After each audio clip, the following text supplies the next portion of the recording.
জাতীয় নির্বাচনের প্রচারণায় উৎসবমুখর দেশ, প্রার্থীদের হিসেব নিকেশ যাই হোক, শান্তিপূর্ণ পরিবেশই বড় চ্যালেঞ্জ বলছেন ভোটাররা।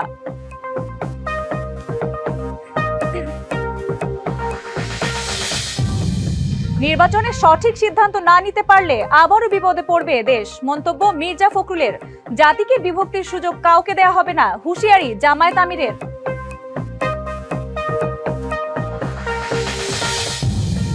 সুষ্ঠু নির্বাচনের লক্ষ্যে নোয়াখালীতে সেনাবাহিনীর প্রস্তুতি সভা। ভোট কেন্দ্রে অনিয়ম হলে সর্বোচ্চ আইনি ব্যবস্থা নেওয়ার হুঁশিয়ারি আনসার ডিজির।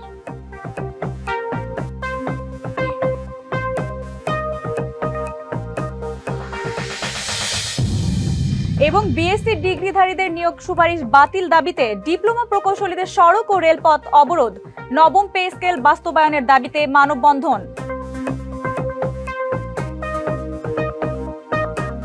দেখছিলেন মার্কেন্টাইল ব্যাংক ডিবিসি সারা বাংলা সংবাদ শিরোনাম। এবার জানাবো খবরের বিস্তারিত। আপনাদের সাথে আছি সানজিদা হক। গাজীপুরে নির্বাচনী জনসভায় বক্তব্য রাখছেন জামায়াত ইসলামীর আমির ডাক্তার শফিকুর রহমান। সরাসরি যুক্ত হচ্ছে সেখানে। তখন ওই সন্তানটা গরিব দুঃখের প্রতি কিভাবে দরদ দিতে হয় আমার চেয়ে সে ভালো বুঝবে। জুলাই আন্দোলন করেছে আমাদের সন্তানেরা, শ্রমিকেরা, কৃষকেরা, মজুরেরা, ব্যবসায়ীরা, মায়েরা, বোনেরা, আমাদের মেয়েরা, ছেলেরা সবাই আন্দোলন করেছে। একটাই দাবি, উই ওয়ান্ট জাস্টিস। আমরা ন্যায় বিচার চাই। সমাজে যখন ন্যায় বিচার প্রতিষ্ঠিত হবে, প্রত্যেকটি মানুষ, প্রত্যেকটি এলাকা তার অধিকার পেয়ে যাবে। গাজীপুর ঘনবসতিপূর্ণ একটা শিল্প এলাকা। এই এলাকার রাস্তাঘাট, ড্রেনেজ সিস্টেম, সুপেয় পানির সার্কুলেশন, গ্যাস সরবরাহ, সাস্টেইনেবল ইলেকট্রিসিটি সাপ্লাই, সব কিছুতেই সমস্যা আছে। অথচ এই গাজীপুর বাংলাদেশের জিডিপিতে বিশাল অবদান রেখে চলছে।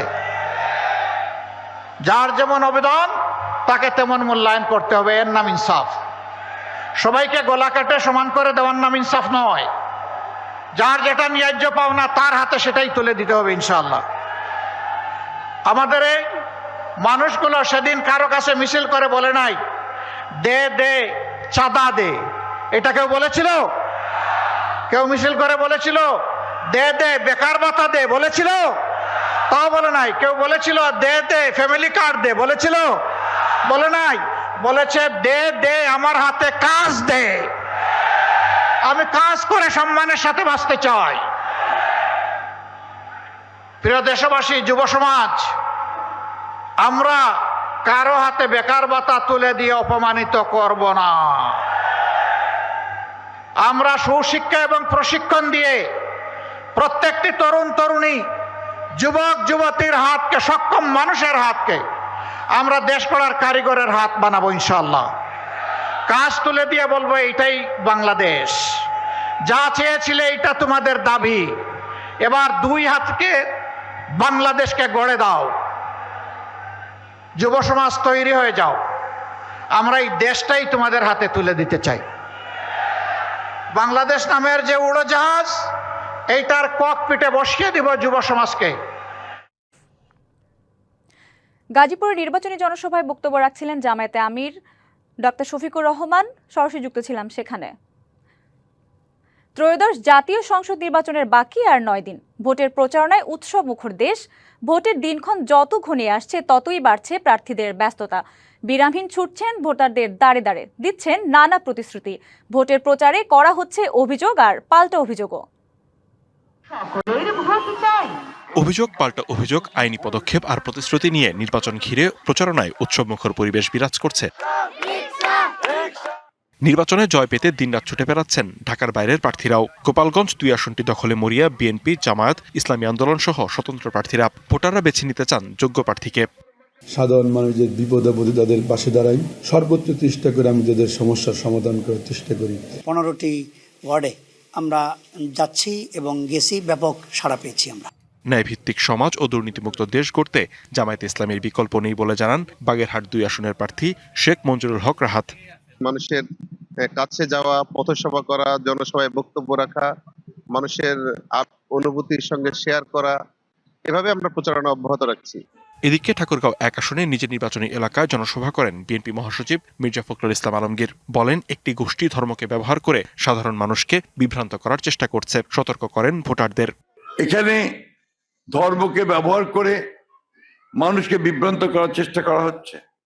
সপ্তাহে 5 দিনই কোর্টে যেতে হয়েছে, 11 বার জেলে গেছি, 3.5 বছর জেলে থাকছি। যে আপনারা যে ভোটটা দেবেন নিজের বিবেচনায় সঠিকভাবে ভোট দিবেন। এছাড়া বাকি আসনগুলোতে প্রচারণায় জমে উঠেছে ভোটের মাঠ। লিখন কাতি ভৌমিক, ডিবিসি নিউজ ডেস্ক। জাতিকে বিভক্ত করার সুযোগ আর কাউকে দেয়া হবে না। পচা রাজনীতি নয়, 24-এর যুব সমাজ চায় পরিবর্তন। এবারের নির্বাচন হবে দেশ গড়ার নির্বাচন। কিশোরগঞ্জ ও ময়মনসিংহ নির্বাচনী জনসভায় এসব কথা বলেন জামায়াতের আমির ডক্টর শফিকুর রহমান। অধিকার ক্ষুণ্ণ করার চেষ্টা হলে জবাব দেওয়ারও হুঁশিয়ারি দেন তিনি।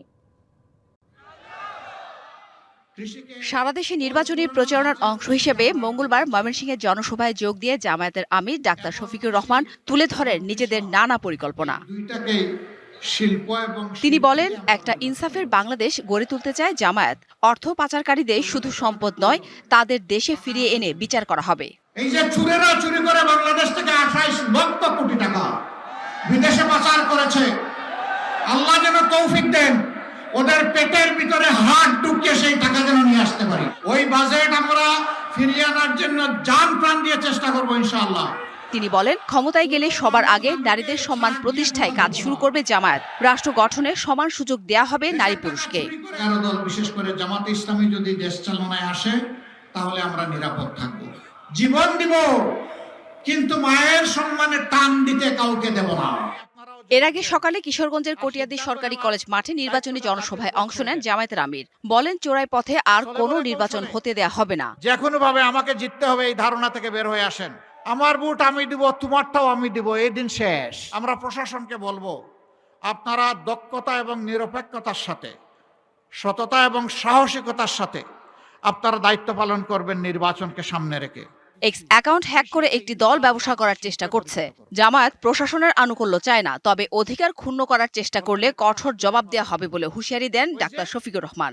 সেই এক্স আইডি হ্যাক করে অত্যন্ত নোংরা মেসেজ সেখান থেকে দেওয়া হয়েছে এবং পেয়েও গেছে যে কোন জায়গা থেকে কারাই কাজ করেছে। জান্নাত সাথী, ডিবিসি নিউজ ডেস্ক। নির্বাচনের ফলাফল ঘোষণা শেষ হওয়ার আগে 11 দলীয় জোটের নেতাকর্মীদের কেন্দ্র না ছাড়ার আহ্বান জানিয়েছেন জাতীয় নাগরিক পার্টি এনসিপির কেন্দ্রীয় নির্বাচন পরিচালনা কমিটির চেয়ারম্যান ও মুখপাত্র আসিফ মাহমুদ সজীব ভুইয়া। বলেন, একদিনের পরিশ্রম 5 বছরের শান্তির কারণ হতে পারে। দুপুর 1টায় নির্বাচনী পদযাত্রার অংশ হিসেবে নাটোরের সিংড়া বাস স্ট্যান্ড এলাকায় প্রধান অতিথির বক্তব্যে এসব কথা বলেন তিনি।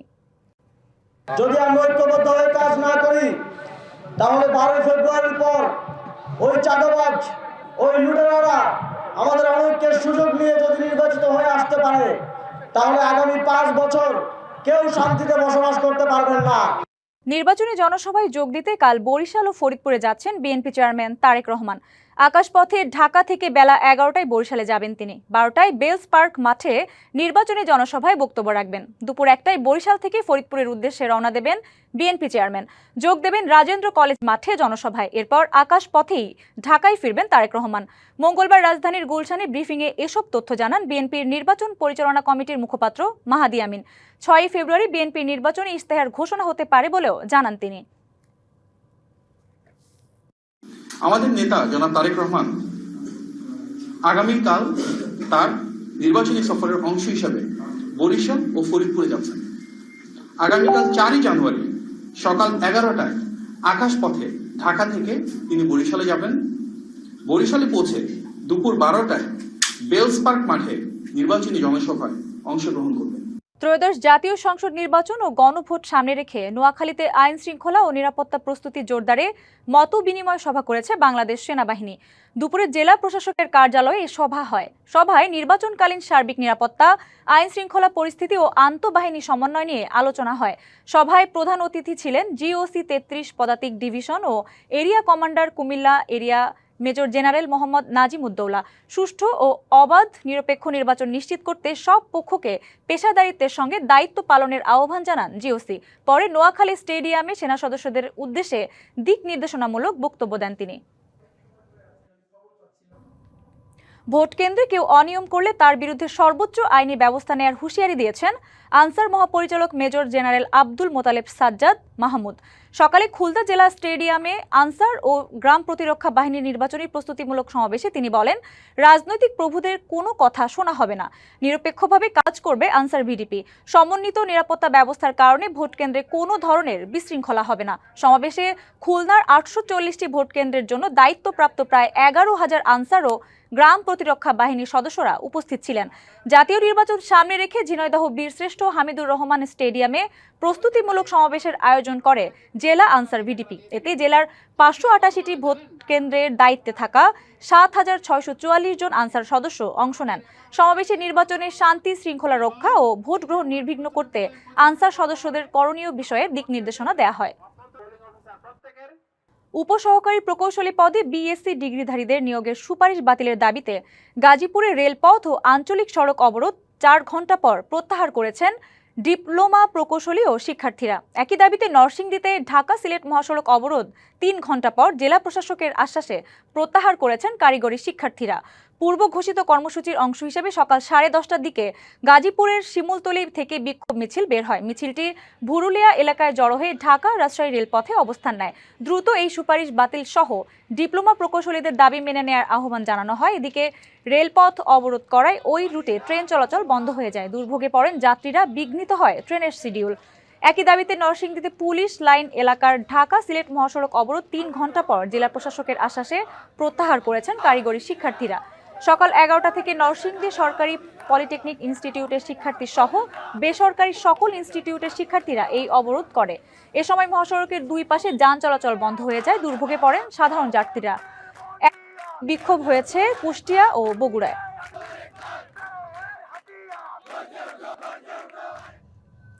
বৈষম্যমুক্ত নবম পে স্কেলের গেজেট প্রকাশ ও দ্রুত বাস্তবায়নের দাবিতে টাঙ্গাইল, গোপালগঞ্জ ও দিনাজপুরের হিলিতে মানববন্ধন ও বিক্ষোভ মিছিল হয়েছে। সকালে প্রকৌশলী বিভাগ কর্মচারী অ্যাসোসিয়েশন বাংলাদেশ রেলওয়ের ব্যানারে টাঙ্গাইল রেল স্টেশনে মানববন্ধন হয়। বক্তারা বলেন, দেশে 22 লাখ কর্মচারী দীর্ঘদিন বৈষম্যের শিকার হচ্ছেন। প্রতি 5 বছর পরপর পে স্কেল বাস্তবায়ন হওয়ার কথা থাকলেও 17 বছর ধরে তা হচ্ছে না। দ্রুত পে স্কেল বাস্তবায়ন করার দাবি মেনে না নিলে কঠোর আন্দোলনের হুঁশিয়ারি দেন তারা। এদিকে একই দাবিতে দ্বিতীয় দিনের মতো কর্মবিরতি পালন ও বিক্ষোভ করেছেন গোপালগঞ্জের সরকারি চাকরিজীবীরা। সকালে বিভিন্ন সরকারি দপ্তরের কর্মচারীরা জেলা প্রশাসকের কার্যালয়ের সামনে কর্মবিরতি শুরু করেন। পরে সেখান থেকে একটি বিক্ষোভ মিছিল বের হয়। মিছিলটি জেলা শহরের বিভিন্ন সড়ক ঘুরে একই জায়গায় গিয়ে শেষ হয়। এছাড়া একই দাবিতে দিনাজপুরের হিলিতে রেলওয়ে কর্মচারী ঐক্য পরিষদ অবস্থান ও কর্মবিরতি পালন করেছেন। দুপুরে হিলি রেলওয়ে স্টেশন এলাকায় তারা এই কর্মসূচি পালন করেন। বন্দরনগরীর রাজনীতির কেন্দ্রবিন্দু চট্টগ্রাম 10 আসন, অথচ পানির সংকট, জলাবদ্ধতা আর কিশোর গ্যাংয়ের আতঙ্কে দিশেহারা এলাকাটির বাসিন্দারা। ভোটের হাওয়ায় উন্নয়নের ঝুলি নিয়ে ভোটারদের দরজায় আসছেন প্রার্থীরা, দিচ্ছেন নানা প্রতিশ্রুতি। ভোটাররা বলছেন, নাগরিক দুর্ভোগ লাঘবে কাজ করবেন এমন জনপ্রতিনিধি চান তারা। দেশের বাণিজ্যিক রাজধানী খ্যাত চট্টগ্রামের প্রাণকেন্দ্রের আসন চট্টগ্রাম 10। জনগুরুত্বপূর্ণ হলেও এখানকার বেশ কিছু সড়ক এখনও খানাখন্দে ভরা। কোথাও ডাস্টবিন উপচে পড়ছে বর্জ্য, আবার সামান্য বৃষ্টিতেই তলিয়ে যায় নিচু এলাকা। ওয়াসার লাইনে পানির জন্য হাহাকার আর মানসম্মত সরকারি হাসপাতালের অভাব। এখানে নাগরিক দুর্ভোগ এখন চরমে। সেই সাথে আছে কিশোর গ্যাংয়ের আধিপত্য, যা জনমনে তৈরি করেছে চরম উদ্বেগ। এখানে রাস্তাঘাটের অনেক সমস্যা আছে, তারপরে পানির সমস্যা আছে। দাঁড়া যেভাবে ঘুরে নির্বাচনের পরে তাদেরকে পাওয়া যায় না। আমরা চাই এমন প্রার্থী যারা দেশের ও জনগণের কাজ করবে। চতুর্মুখী সংকটের মধ্যেই বইছে নির্বাচনের হাওয়া। ভোটারদের দ্বারে দ্বারে যাচ্ছেন প্রার্থীরা, প্রতিশ্রুতি দিচ্ছেন নির্বাচিত হলে জাদুর কাঠিতে বদলে দেবেন এই জনপদ। যেখানে শ্রমজীবী মেহনতি তাদের জন্য কিছু করবার, এই রাজনীতি নামক যে ইবাদত আমি বলে থাকি, সেটি আসলে কাজটি হবে, না হলে ইবাদত হবে না। এটি হবে একটি প্রফেশন, এটি হবে একটি পেশা। নিরাপদ, পরিকল্পিত ও কর্মমুখী শিল্পের উন্নয়নে প্রতিশ্রুতি দিচ্ছেন প্রার্থীরা। আধুনিক জলাবদ্ধতা মুক্ত, সন্ত্রাস মুক্ত, মাদক মুক্ত পরিকল্পিত একটি নগরী, যেই নগরীর মধ্যে যা কিছু সংকট আছে সব সংকটকে কাটিয়ে উঠে একটি মানুষের প্রয়োজনীয় শহরে যা যা টাকা দরকার সবকিছু চট্টগ্রাম 10 আসনে থাকবে। প্রতি নির্বাচনেই থাকে আশ্বাসের ফুলঝুরি, তবে এবার ভোটাররা হিসাব করছেন সচেতনভাবে। ওয়াসার পানির সংকট, সড়কে বিভিন্ন সংস্থার যাচ্ছে তাই কোরাকুরি আর যানজট মিলিয়ে সীমাহীন নাগরিক দুর্ভোগে এই আসনের বাসিন্দারা। তাই শুধু আশ্বাস নয়, প্রতিশ্রুতির বাস্তবায়ন চান ভোটাররা। Mujibul Haque, DBC news, Chittagong. ত্রয়োদশ জাতীয় সংসদ নির্বাচনের বাকি আর 9 দিন। ভোটের প্রচারণায় উৎসব মুখর দেশ। ভোটের দিনক্ষণ যত এগিয়ে আসছে ততই বাড়ছে প্রার্থীদের ব্যস্ততা। বিরামহীন ছুটছেন ভোটারদের দাঁড়ে দাঁড়ে, দিচ্ছেন নানা প্রতিশ্রুতি। ভোটের প্রচারে করা হচ্ছে অভিযোগ আর পাল্টা অভিযোগও। বিএনপি ক্ষমতায় গেলে ধর্মের ভিত্তিতে কোনো ভেদাভেদ করা হবে না বলে জানিয়েছেন চট্টগ্রাম 15 আসনে বিএনপির প্রার্থী নাজমুল মোস্তফা আমিন। দুপুরে লোহাগাড়া উপজেলায় গণসংযোগ ও পথসভায় এ কথা বলেন। আরও বলেন, আগামী নির্বাচনে ধানের শীষ প্রতীক বিজয়ী হলে সব ধর্মের মানুষ সমান সুযোগ নিয়ে বসবাস করবে। এ সময় সাম্প্রদায়িক সম্প্রীতি রক্ষায় ধানের শীষে ভোট দেওয়ার আহ্বান জানান তিনি। নির্বাচিত হলে চট্টগ্রাম 10কে মডেল আসনে রূপান্তরের প্রতিশ্রুতি দিয়েছেন জামায়াত প্রার্থী অধ্যক্ষ শামসুজ্জামান হিলালি। সকালে লালখান বাজারে গণসংযোগের সময় তিনি এই প্রতিশ্রুতি দেন। বলেন, শিক্ষা, স্বাস্থ্য, যোগাযোগ ব্যবস্থা ও নাগরিক সেবায় দেয়া হবে সর্বোচ্চ অগ্রাধিকার। অন্যদিকে উৎসবমুখর পরিবেশে রাঙামাটির বিভিন্ন উপজেলায় নির্বাচনী প্রচারণা চালাচ্ছেন প্রার্থীরা।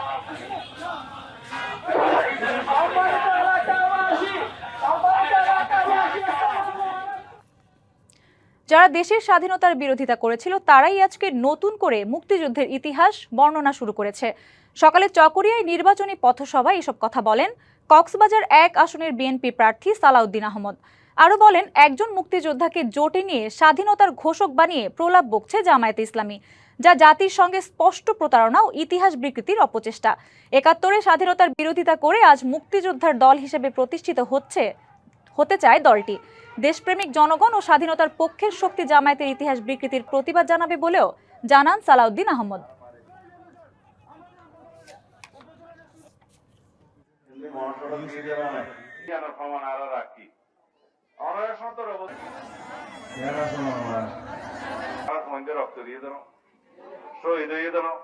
বাংলাদেশ জামাত ইসলামী যারা স্বাধীনতার বিরোধিতা করেছিল এই দেশের, তারা এখন মুক্তিযুদ্ধের ইতিহাস বর্ণনা করা শুরু করেছে।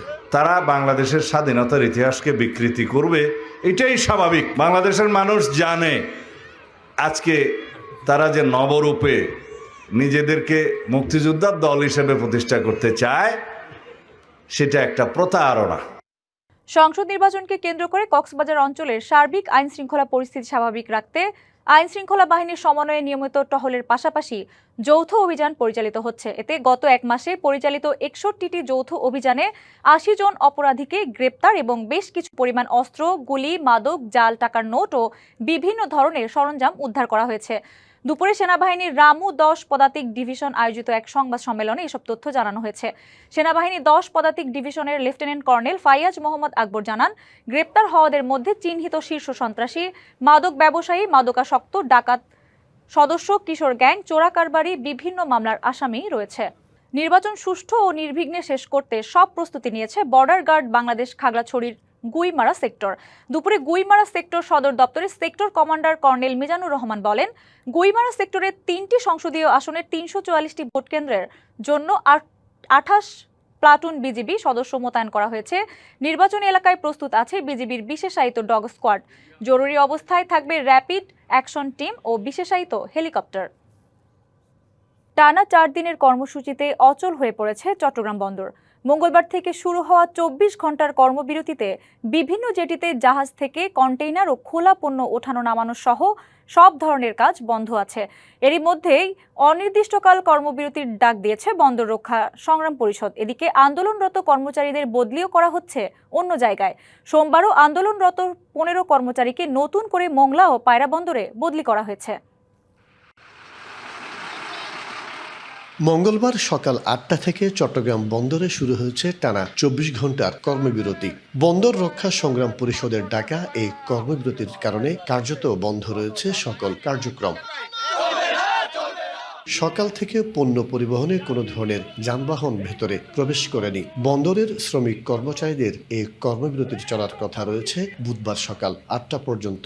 সকাল 11টার পর থেকে টোল সড়ক অবরোধ করে স্কোপ। ডিপি ওয়ার্ল্ডের সাথে নিউ টার্মিনাল নিয়ে কোনো চুক্তি করতে পারবে না, এটা বাতিল করতে হবে।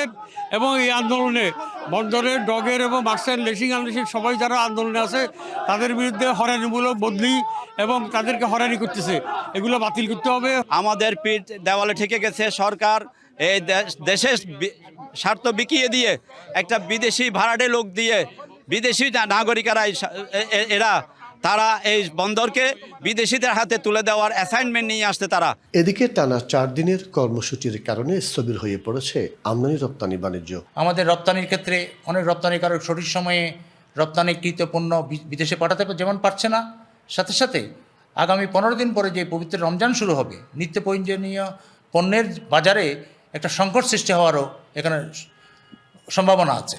বন্দর ও আশপাশের এলাকায় মোতায়েন করা হয়েছে ব্যাপক আইনশৃঙ্খলা বাহিনী। কেউ পরিস্থিতি অস্থিতিশীল করার চেষ্টা করলে ব্যবস্থা নেওয়ার কথা জানিয়েছে পুলিশ।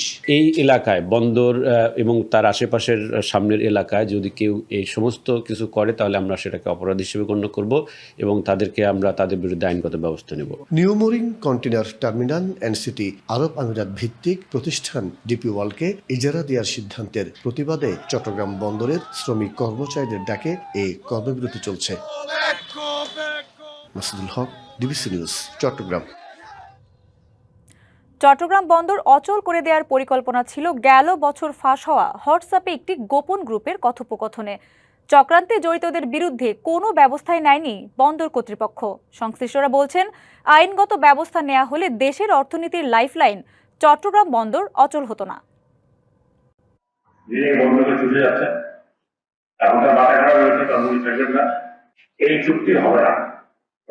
2025-এর 14 এপ্রিল চট্টগ্রাম বন্দরের এক সভায় উপস্থিত সবাইকে হোয়াটসঅ্যাপ গ্রুপের গোপন কথোপকথন পড়ে শোনান নৌ উপদেষ্টা অবসরপ্রাপ্ত brigadier general M Shakhawat Hossain. সামনে আসে নিউ মোরিং টার্মিনাল ইজারা ইস্যুতে বন্দর অচল করে দেওয়ার হুমকি। মাথায় ঢুকিয়ে দিবেন, এনসিটি বিদেশিদের হাতে গেলে সবার থাকবে না, চাকরি করে যাবে। কিন্তু বন্দর কর্তৃপক্ষের চেয়ারম্যান বিষয়টি সে সময় আমলেই নেননি। এমনকি কোনো ব্যবস্থাও নেওয়া হয়নি হুমকি দাতাদের বিরুদ্ধেও। কেউ যদি এই থ্রেট দিয়ে থাকে, এই থ্রেট নিয়ে তো আমরা ভয় পেয়ে বসে থাকলে হবে? জিডি করে কি হবে? আমি মনে করেন জিডি করলাম, এরপরে আমি ঠিক আছে গেলাম ওইটা নিয়ে আইনগত একটা ইয়েতে গেলাম। আমি আননেসেসারি এই সময়টা নষ্ট করার কি প্রয়োজন? ওই সময়টা যদি আমি এখানে কনসেন্ট্রেট করি, এই জায়গায় দেই, কারণ এই সময়টা তো আমার না, সময়টা তো রাষ্ট্রের সময়। দীর্ঘ 2 দশক পর আবারও অচল হয়ে পড়েছে চট্টগ্রাম বন্দর। 2006 সালের পর এই প্রথম বড় ধরনের শাটডাউনের মুখে অপারেশনাল ও প্রশাসনিক কার্যক্রম। তখন যদি বন্দর কর্তৃপক্ষ বা নৌপরিবহন মন্ত্রণালয় ইভেন সরকারের পক্ষ থেকে কোনো ধরনের যদি অ্যাকশন নিত, এই ধরনের যারা হুমকিদাতা ছিল ওদের বিরুদ্ধে, তাহলে হয়তো আজকে এই অরাজক পরিস্থিতি বন্দরের সৃষ্টি হতো না। তা আমরা যেটা মনে করছি, এই জায়গায় বন্দর কর্তৃপক্ষের দুর্বলতা আছে বলে মনে করছি এবং সঠিক সময়ে সঠিক সিদ্ধান্ত না নেওয়ার কারণে আজকে বন্দরে বিভিন্ন ধরনের অরাজক পরিস্থিতির সম্মুখীন হয়েছে এবং ব্যবসা বাণিজ্যে একটা নেতিবাচক প্রভাব পড়ছে। গত 3 মাস ধরে বিদেশি অপারেটরের কাছে এনসিটির ইজারা ইস্যুতে চলে আসছে বিভিন্ন কর্মসূচি। টানা 3 দিন 8 ঘন্টা কর্মসূচির পর শ্রমিক কর্মচারীদের ডাকে আজ থেকে শুরু হয়েছে 24 ঘন্টার কর্মবিরতি। মাসুদুল হক, ডিবিসি নিউজ, চট্টগ্রাম। রাঙামাটি বিজ্ঞান ও প্রযুক্তি বিশ্ববিদ্যালয়ে কোনো ধরনের দুর্নীতি হবে না, প্রশাসনের এই মৌখিক আশ্বাসের পরিপ্রেক্ষিতে বিক্ষোভ কর্মসূচি স্থগিতের ঘোষণা দিয়েছেন শিক্ষার্থীরা। এর আগে বিতর্কিত ব্যক্তিকে রেজিস্ট্রার হিসেবে নিয়োগ দেওয়ার চক্রান্তের অভিযোগে ও এর প্রতিবাদে বিশ্ববিদ্যালয়ের উপাচার্যের কার্যালয়ের সামনে বিক্ষোভ করেন শিক্ষার্থীরা। সকালে সাধারণ শিক্ষার্থীদের ব্যানারে অনুষ্ঠিত বিক্ষোভে লাল কার্ড দেখানো হয়। শিক্ষার্থীদের অভিযোগ, সিলেট কৃষি বিশ্ববিদ্যালয়ের ডেপুটি রেজিস্ট্রার মশিউর রহমানের বিরুদ্ধে দুর্নীতি সংক্রান্ত তদন্ত চলমান থাকা অবস্থায় তাকে রাঙামাটি বিজ্ঞান ও প্রযুক্তি বিশ্ববিদ্যালয়ের রেজিস্ট্রার পদে নিয়োগের পায়তারা করছে বিশ্ববিদ্যালয় প্রশাসন। রাবিপ্রবি কোনো দুর্নীতিবাজের পুনর্বাসন কেন্দ্র হতে পারে না জানান তারা। পরে বিশ্ববিদ্যালয়ের ভারপ্রাপ্ত রেজিস্ট্রার জুনায়েদ কবির, প্রক্টর ও সহকারী প্রক্টর আন্দোলনকারী শিক্ষার্থীদের সঙ্গে এ নিয়ে আলোচনায় বিশ্ববিদ্যালয়ে কোনো ধরনের দুর্নীতি হবে না বলে আশ্বস্ত করেন। দ্রুত নবম পে স্কেল ঘোষণা করে গেজেট প্রকাশ না করলে আগামীতে আরও কঠোর কর্মসূচির হুঁশিয়ারি দিয়েছে বাংলাদেশ সরকারি কর্মচারী দাবি আদায় ঐক্য পরিষদ। খাগড়াছড়িতে বৈষম্যহীন নবম পে স্কেলের গেজেট প্রকাশ সহ 7 দফা দাবি বাস্তবায়নে সরকারি কর্মচারীদের 3 দিনব্যাপী বিক্ষোভ কর্মসূচির শেষ দিনে এই হুঁশিয়ারি দেওয়া হয়। কেন্দ্রীয় কর্মসূচির অংশ হিসেবে গত 1 ফেব্রুয়ারি থেকে প্রতিদিন সকাল 9টা থেকে বেলা 11টা পর্যন্ত জেলা প্রশাসকের কার্যালয়ের সামনে অবস্থান নেন কর্মচারীরা। দীর্ঘদিন ন্যায্য বেতন কাঠামোর দাবিতে শান্তিপূর্ণ আন্দোলনের পরও দৃশ্যমান কোনো পদক্ষেপ না নেয় এই কর্মসূচি পালন করেন তারা।